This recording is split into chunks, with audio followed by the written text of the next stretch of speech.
is used or is done through technology. The teachers that are sitting in front of me today are the kind of teachers who are not using chalkboard, are the kind of teachers who are used into using the solution that is inside the school. And thirdly, we wanted to save cost for using teachers who were supposed to give us a lesson. It was a physical science lesson. One, the teacher arrived late in the center. I was there before the teacher, and the teacher had to inquire from me how to operate the solution.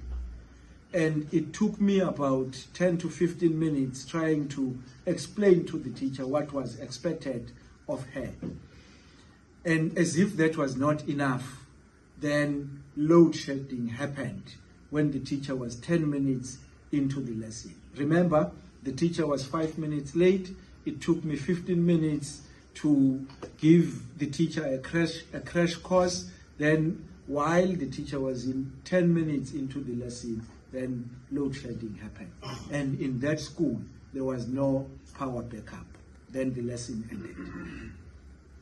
So in this instance, we wanted a facility where teachers are used into using the technology for teaching and learning. We wanted teachers that were not going to travel, and we wanted to make sure that we use a facility where there is a backup